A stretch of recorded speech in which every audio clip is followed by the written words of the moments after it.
जो आप यहाँ चंडीगढ़ से इतनी दूर नोएडा में आए हैं, इसका क्या कारण है? असल में हम लोग बेसिकली उत्तराखंड से बिलोंग करते हैं और हम लोग चंडीगढ़ में बस गए हैं।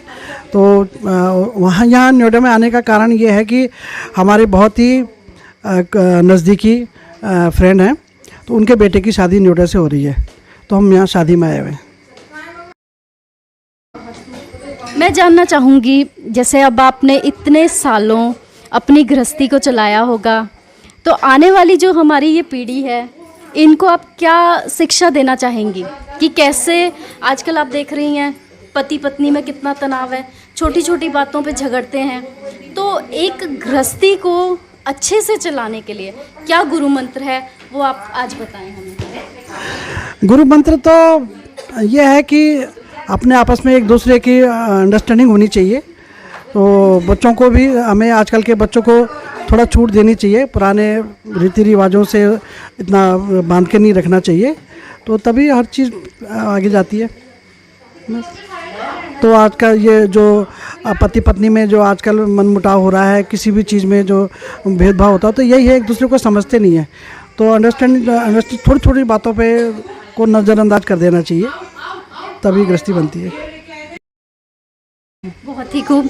और मैं जानना चाहूँगी कि जैसे एक हमारे समाज का एक पहलू है जिसमें कि सास और बहू को बहुत ही ज़्यादा पिक्चराइज किया जाता है, जो कि हमेशा स्पॉटलाइट में रहते हैं। आप कह रहे हैं कि आप यहाँ शादी के फंक्शन में आए हैं, तो आप एक नई दुल्हन के लिए क्या एक लाइन कहना चाहेंगे जिसको कि वो मन में बिठा ले, तो चलाना आसान हो जाएगा? तो ज़रूर जब आप इस घर में बहू बन के आई होंगी तो आपके भी कुछ अरमान रहे होंगे। हम वो जानना चाहते हैं कि एक बहू से लेके एक सास बनने तक का जो एक्सपीरियंस है, वो आप कुछ चंद शब्दों में हमें बताएं। बहुत सही क्वेश्चन पूछा आपने। मैं ये चाहती हूँ कि मेरा अपना जो ससुराल है, तो मेरे हस्बैंड 6 भाई हैं, तो हम 6 देवरानी जिठानी हैं। तो शुरू में बड़ा भेदभाव होता था, ये जेठ है, ये देवर है, ये नहीं करना, उनके सामने सिर में पल्ला ढको, ये करना है, वो करना है। हमारे यहाँ तो हम लोग बेसिकली उत्तराखंड से हैं, तो उत्तराखंड में क्या होता है कि जेठ को टच भी नहीं करते, इतना ज़्यादा वो होता है।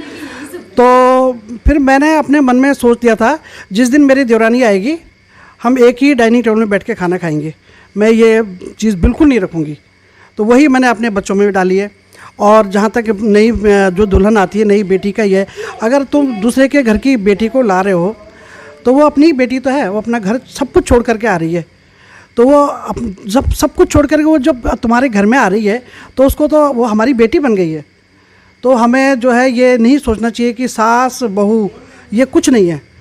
बहू को भी समझना चाहिए मेरी माँ है, और उस हिसाब से रहना चाहिए। और सास को भी ये समझना चाहिए कि ये हमारी बेटी आई है, तो कहीं पे छोटी मोटी अगर नोक झोंक होती भी है तो उसको नज़रअंदाज कर देना चाहिए। बस मैं तो यही कहूँगी।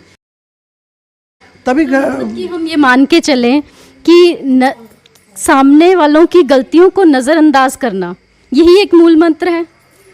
नहीं, बहुत ज़्यादा भी नहीं कह रही हूँ, लेकिन उसको, उस बात को दूसरे तरीके से भी समझाया जा सकता है कि नहीं बेटा, ये ऐसे नहीं, ये लकीर के फ़कीर नहीं बनना चाहिए। और आजकल ये है कि अगर बच्चे नहीं मानते, थोड़ा बहुत उनके हिसाब से ढल जाओ, थोड़ा सा। हाँ, बस मैं तो यही कहूँगी। बस। धन्यवाद, आपका बहुत बहुत धन्यवाद। जैसे कि दर्शकों, आपने देखा, हमने गंगेश्वरी राणा से बात करी। इन्होंने अपने अनुभव से आपको अपने रिश्तों को कैसे निभाया जाए ये सिखाया। मीनाक्षी गौड़, पाठकनामा।